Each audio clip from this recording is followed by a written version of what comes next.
नमस्कार, आप देख रहे हैं एसआर अशोकनगर और मैं हूं आपके साथ हितेंद्र भदौलिया। हम अक्सर इस शहर से जुड़ी समस्याओं को आपके सामने लाते रहते हैं या उनसे जुड़ी चीजों को आपको बताते रहते हैं। ऐसी मुद्दों को लेकर आज फिर आपके साथ में है और सबसे बड़ा मुद्दा है अशोकनगर के बाईपास रोड से जुड़ा। दरअसल कुछ दृश्यों के माध्यम से हम आपको आज की खबर की शुरुआत कराते हैं। ये शशि नारायण पार्क के पास का इलाका है और इसमें एक गड्ढा खुदा हुआ है बीच सड़क पर और इस गड्ढे में एक ट्रक फंसा हुआ है। दरअसल ये एक छोटी सी घटना भर नहीं है, ये व्यवस्था पर प्रश्न चिन्ह लगाने वाला मामला है। शायद लोगों को ध्यान हो या कुछ जागृत नागरिकों ने कोई 15-16 तारीख को पिछले महीने की कलेक्टर को शिकायत की थी कि विदिशा रोड पर पूरा का पूरा शहर लगभग खोदने की स्थिति में डाल दिया गया है, जिससे लोगों को परेशानी होती है। इसके बाद कलेक्टर सर ने एक आदेश निकाला था और उसके तहत उन्होंने ऐसे मामलों पर 144 लगा दी थी कि बिना परमिशन के कोई गड्ढे नहीं खोदेगा और खासकर इसलिए ताकीद की गई थी ताकि लोगों को परेशानी से बचाया जा सके। और ये मुद्दा इसी बात को लेकर उठाया जा रहा है। अब जो जानकारी सामने निकल के आई है पीडब्ल्यूडी विभाग और नगर पालिका के अधिकारियों की, उनके हिसाब से अगर माना जाए तो जल आवर्धन योजना के जो ठेकेदार हैं उनने बकायदा परमिशन ली थी और परमिशन लेकर ही ये गड्ढा खोदा गया था। यहां तक अब इस मामले को लेकर कोई बात नहीं की जा सकती कि गड्ढा कैसे खोदा, क्योंकि 144 है, उन्होंने नियम के अनुसार गड्ढा खोदने की परमिशन ली थी। पर क्या गड्ढा खोदने के बाद उसको ऐसे ही छोड़ा जा सकता है और उससे लोगों को परेशानी जो हो रही है उसके लिए अब जिम्मेदार कौन होगा? हम ये सवाल उठाने जा रहे हैं कि अगर गड्ढा खोदने की परमिशन दे दी गई थी ठेकेदारों को, तो क्या उस गड्ढे को भरने और रोड को पुनः पहले जैसे तय करने की जवाबदारी ठेकेदार की नहीं थी? और अगर ठेकेदार की ये जवाबदारी नहीं थी तो अब उस पर कार्रवाई कौन करेगा? ये बड़ा प्रश्न है और देखने वाला मामला भी है। ये अधिकारियों से लेकर अशोकनगर के आम जनमानस की नजर में है कि एक चलते बिल्कुल रोड जो आवागमन जिस पर बहुत ज्यादा दबाव होता है उसको ऐसे ही कैसे छोड़ दिया जाता है, और कोई घंटों के लिए नहीं बल्कि कई दिनों के लिए गड्ढा ऐसे ही छूटा था और इसमें से लगातार पानी भी रिस रहा था और इसी के कारण कल रात में भसुए का भरा एक ट्रक इसमें फंस गया और तकरीबन 6 घंटे की मशक्कत के बाद इसको निकाला गया। चौराहे जैसी जगह पर एक ट्रक फंसा रहा और लोग इसमें परेशान होते रहे। इस दौरान भी किसी ने बहुत ज्यादा इस पर असर नहीं किया या नहीं देखा। अब देखने वाली बात इसमें सिर्फ इतनी होगी कि क्या कलेक्टर के प्रयासों के बाद भी और उनके निर्देशों के बाद भी इस तरह की चीजें हो रही हैं और ये आगे ना हो, इसके लिए कोई काम हो सकता है? क्या जुर्माने जैसी या इस चीज की वजह से जो परेशानी है उनको खत्म करने की सामने आई ही बातें?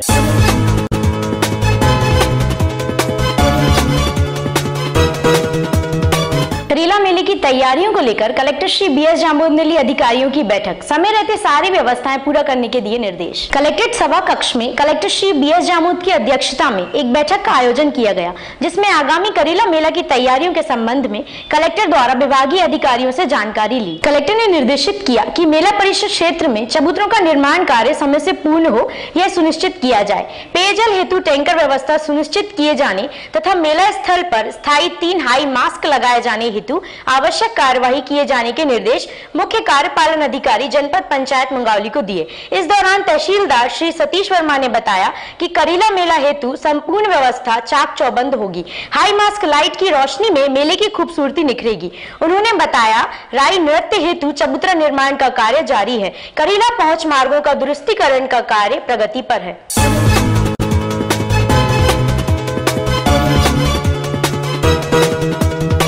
समाज में कभी कभार ऐसे दृश्य सामने आते हैं जो बड़े सुकून देने वाले होते हैं और सुकून भी होते हैं वो संस्कारों के तौर पर।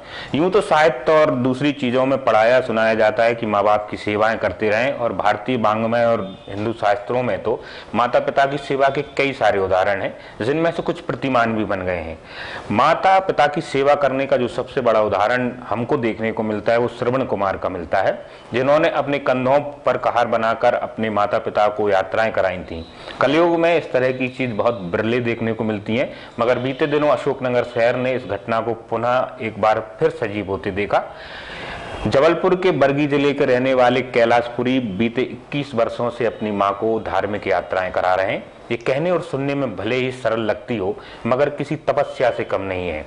अपनी बुजुर्ग और वृद्ध मां को जो आंखों से भी कम दिखता है या दिखता नहीं है, उसको लगातार 20 साल से कोई 1-2 नहीं बल्कि 4 धाम की यात्राओं और 8 ज्योतिर्लिंगों के अलावा हिंदुस्तान के दूसरे अलग अलग जो है धार्मिक स्थलों सहित नेपाल के पशुपतिनाथ के भी दर्शन कराए हैं। अब वो अपने दर्शन के बाद अपने घर जबलपुर जिले में लौट रहे हैं। इस दौरान अशोकनगर में बीते 3-4 दिन से वो शहर की सीमा में रहे। इस दौरान लोगों ने उनका जमकर स्वागत किया और इस तरह के काम करने के लिए उनको बधाई और स्वागत करते रहे। ये देखने वाली बात है कि समाज में इस तरह की चीजें बहुत कम मिलती हैं, पर जब मिलती हैं तो बड़ा सुकून देती हैं। क्या है भैया, मैं बचपन में वही करीब 10-15 साल का रहा, 15 साल का करीब।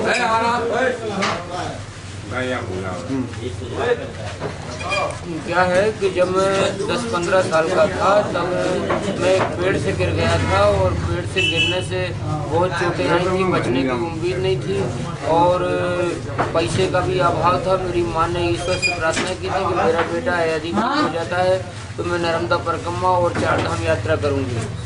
मैं ठीक हो गया। बहुत समय के बाद माता जी अपनी इच्छा जाहिर करती है कि मैं नर्मदा परिक्रमा जाना चाहती हूँ।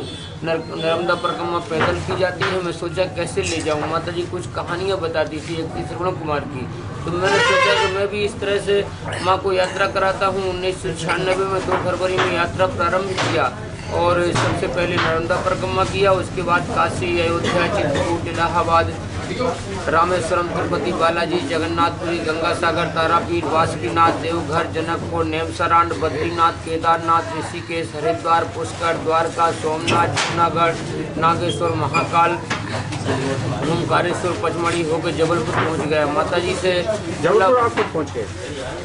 1 साल पहले माता जी से बोला, माता जी अब आपकी यात्रा पूरी हो गई, 4 धाम हो गए। माता जी बोली कि नहीं, अभी मथुरा वृंदावन बाकी है। तो मैंने सोचा अब इतनी इच्छा पूरी हो गई माता जी की, अब इतनी और कौन बाकी रहे। तो फिर लेके चल दिया और मथुरा वृंदावन दर्शन करा के। मथुरा वृंदावन कब चले थे आप जबलपुर? ये हमको पता नहीं है, भूल गया। ठीक है, और ये सब घुमा के अब अशोकनगर पहुंचा हूँ। अब यहाँ से जबलपुर जाऊँगा।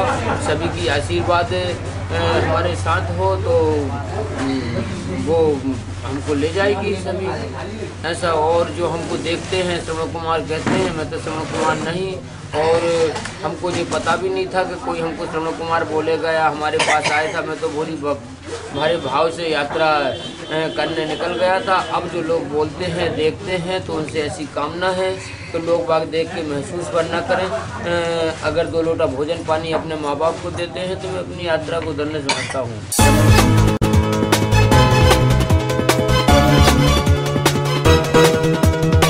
नगरपालिका अध्यक्ष श्रीमती सुशीला साहू ने किया रैन बसेरे का निरीक्षण। गर्मी को देखते हुए की गई कूलर की व्यवस्था। अशोकनगर नगर पालिका परिषद के द्वारा नए बस स्टैंड पर बीते दिनों 30 लाख रुपए की लागत से रैन बसेरा बनाया गया। इस रैन बसेरा में 15 पुरुष एवं 10 महिलाओं के रात्रि विश्राम की व्यवस्था की गई। रात्रि विश्राम के साथ मनोरंजन के साधन इस रैन बसेरा में उपलब्ध कराए गए हैं। आज नगर पालिका अध्यक्ष श्रीमती सुशीला साहू और विधायक प्रतिनिधि पहलवान साहू ने रैन बसेरे निरीक्षण किया एवं कर्मचारियों से यहां की व्यवस्थाओं की जानकारी ली। नगर पालिका अध्यक्ष श्रीमती साहू ने बताया कि आगामी गर्मियों में रैन बसेरा में सोने वाले लोगों को गर्मी से बचाने के लिए कूलरों की व्यवस्था भी की जा रही है। कुछ दिनों में यह कूलर लग जाएंगे और लोग ठंडी हवा का भी आनंद ले सकेंगे। रैन बसेरा पिछले नगर के अभियान के दिन उसकी शुरुआत की गई थी। हमने 24.5 लाख की लागत से रैन बसेरे का निर्माण किया। उसमें विभिन्न पलंग, गद्दे, रजाई, कूलर, पंखे कुल मिलाकर 5 लाख की लागत से इसमें लगाए गए हैं। अच्छी क्वालिटी के गुणवत्तापूर्ण हमने यहाँ पर काम कराया है और इसके प्रांगण जो है बाहर, उसके अंदर भी हमने 5 लाख के पेपर्स लगाए हैं। पूरा रैन बसेरा बनकर तैयार है। पुरुषों के लिए इसमें 15 पलंग है, महिलाओं के लिए 11 है। महिला और पुरुष के लिए अलग अलग शौचालय और बाथरूम की व्यवस्था है ताकि किसी भी तरह की परेशानी हमारे यहाँ आने वाले आश्रय स्थल पर व्यक्तियों को न हो। लेकिन अभी हमारे आश्रय स्थल के बारे में ज़्यादा लोगों को जानकारी नहीं हुई है, इसलिए कुछ लोग यहाँ पर आकर अपना रैन बसेरा कर रहे हैं। मैं चाहती हूँ कि आपके SR चैनल के माध्यम से आप पूरी तरह से इसको प्रसारित करें ताकि अधिक से अधिक लोगों को इसका रैन बसेरे का आश्रय स्थल का लाभ मिल सके, जिनके सिर पर छत नहीं है। धूप, गर्मी और ठंड से जो लोग अपने प्राण त्याग देते हैं उनके लिए यहाँ पर ठहरने की पूर्ण व्यवस्था है। जो हमारे गरीब लोग हैं उनको इसकी जानकारी मिले, इसके लिए और भी हम प्रयास करेंगे ताकि रैन बसेरे का जो पात्र लोग हैं इसका सही उपयोग कर पाएँ। मैं इसी रैन बसेरा के निर्माण में हमारे यहाँ पर कर्मचारी लगे हुए, पूरी व्यवस्था है। टीवी भी यहाँ पर लगी हुई है, कूलर पंखा सभी व्यवस्था है। घर से अच्छा यहाँ पर हम उनको, जो लोग पात्र हैं, उनको यहाँ व्यवस्था देना चाहते हैं, किसी तरह की परेशानी उनको ना हो, इसका पूरा इंतजाम किया गया है। लेकिन अब चूंकि ज़्यादा लोगों को जानकारी न होने के कारण इसका उपयोग कम हो रहा है। हम अधिक से अधिक प्रचार प्रसार करें। मैं मीडिया को, मेरे पत्रकार बंधुओं को और चैनल को इस बात के लिए मैं निवेदन करती हूँ कि वो हमारे रेन बसेरा आश्रय स्थल का प्रचार प्रसार करें, ताकि जो पात्र लोग इसका उपयोग कर पाए।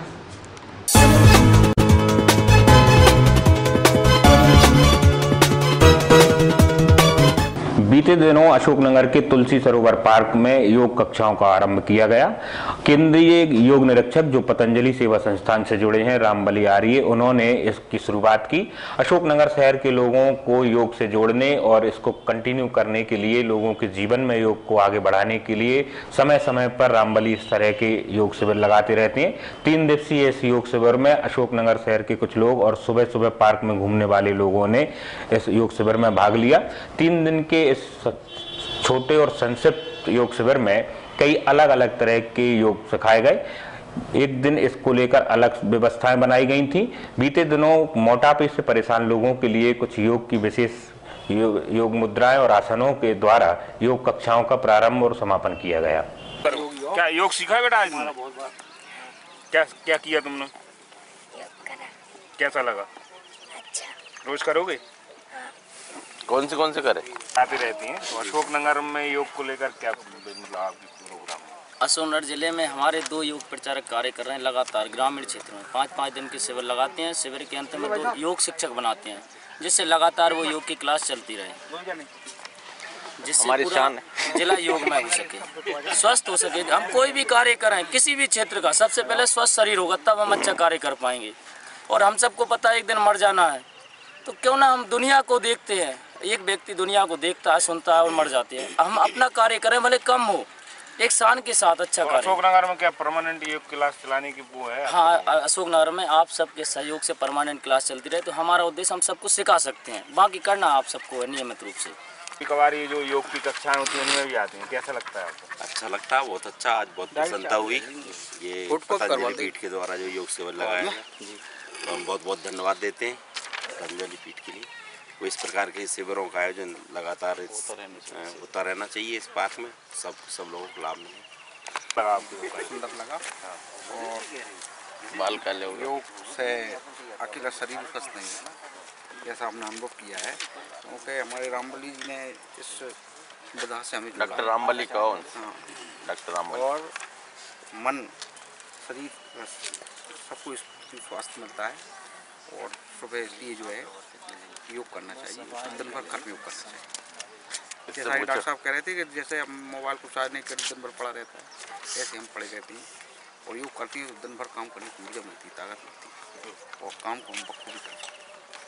तो समाज के लिए, राष्ट्र के लिए बहुत ही सबल और ऊर्जावान बनाता है। सबको योग करना आ रहे हैं। तो आज जो मोटापे को लेकर जो बताया गया, तो आप तो लंबे समय से प्रयास नहीं बहुत अच्छा लगा। रामबली जी का जो प्रयास है योग के लिए बहुत अच्छा है और हम इसमें हमेशा साथ देंगे और योग करते हैं। तो आगे योग कक्षाएं आपको चलाना पड़ेगा। अब हम इतने ट्रेंड नहीं है कि हम चला सकें, लेकिन हम साथ में जरूर रहेंगे।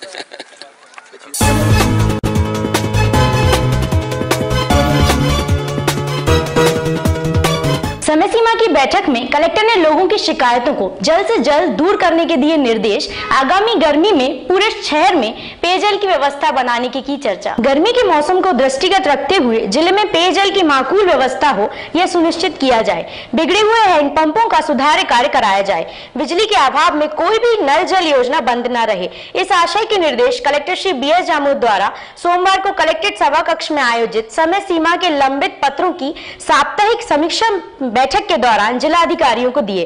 बैठक में अपर कलेक्टर श्री AK चांदिल, मुख्य कार्यपालन अधिकारी जिला पंचायत श्री KK श्रीवास्तव, समस्त SDM, तहसीलदार, मुख्य कार्यपालन अधिकारी जनपद पंचायत, मुख्य नगर पालिका अधिकारी एवं जिला अधिकारी उपस्थित थे।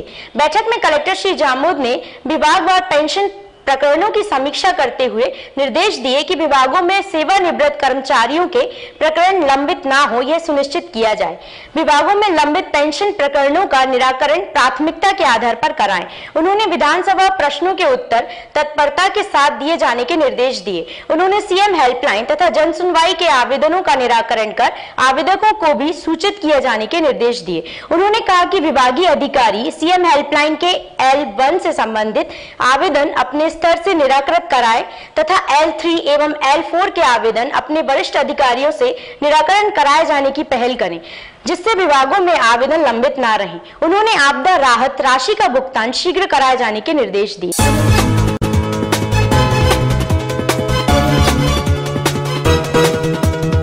नगर पालिका परिषद अशोकनगर के अध्यक्ष और पार्षदों के द्वारा आज नए बस स्टैंड पर स्वच्छता अभियान का आयोजन किया गया। एक दिन पहले ही प्रदेश के मुख्यमंत्री शिवराज सिंह चौहान के जन्मदिन पर अशोकनगर शहर में स्वच्छता अभियान और समरसता संकल्प के तौर पर यह आयोजन किया गया था। इसी कार्यक्रम के तहत आज नए बस स्टैंड पर नगर पालिका अध्यक्ष श्रीमती सुशीला साहू और नगर पालिका में विधायक प्रतिनिधि पहलवान साहू के अलावा वार्ड नंबर 1 के पार्षद सत्येंद्र यादव, ऋषि त्रिपाठी एवं पवन शर्मा के अलावा नगर पालिका के कर्मचारी और समाज सेवी लोगों ने इस सफाई अभियान में भाग लिया। इस दौरान नए बस स्टैंड पर जो गंदगी या कूड़ा कचरा करकट था उसको साफ किया गया। आज भारतीय जनता युवा मोर्चे के द्वारा बस स्टैंड पर माननीय मुख्यमंत्री शिवराज सिंह चौहान जी के जन्मदिन के उपलक्ष्य में हमने स्वच्छ भारत अभियान का कार्यक्रम किया है और भारतीय जनता युवा मोर्चा कल रक्तदान शिविर आयोजित करके माननीय विकास पुरुष शिवराज सिंह चौहान जी का हमने जन्म दिवस सेवा दिवस के रूप में मनाया था। तो आगे भी सेवा के रूप में हम इस स्वच्छ भारत अभियान को करते रहेंगे। समय समय पर युवा मोर्चा विभिन्न वार्डों में इस प्रकार के कार्यक्रम आयोजित करता रहता है। युवा मोर्चा के द्वारा नए बस स्टैंड पर सफाई अभियान की शुरुआत की गई। हमारे प्रधानमंत्री माननीय नरेंद्र मोदी जी की मंशानुसार आज हमारे मुख्यमंत्री शिवराज सिंह चौहान जी के कल जन्मदिन था। इसके उपलक्ष्य में हमारे लगातार कार्य चल रहे हैं। कल इसी तारतम्य में सरकारी अस्पताल में हमने मरीजों को फल और बिस्किट वितरण किया। उसके बाद हमारे युवा साथियों ने, महिलाओं ने रक्तदान किया और उसी कड़ी में आज यहाँ पर नए बस स्टैंड पर हम लोग सफाई स्वच्छता अभियान की शुरुआत की। बस स्टैंड की पूरी सफाई की है। मैं समझती हूँ नगर पालिका में जो सफाई स्वच्छता अभियान है उसको हमारे पार्टी कार्यकर्ता भी सफल बना रहे हैं। ये सत्ता और हमारा जो संगठन है उसका जो तालमेल है विशेष रूप से हमें दिखाई देता है और आगे भी हमारा सत्ता और संगठन में तालमेल को उदाहरण हम पेश करते रहेंगे। या मैं ये कहना चाहूँ कि नगर पालिका में मेरे पूरे युवा मोर्चा के पार्टी पूरी तरह साथ दे रही तो गलत नहीं होगा।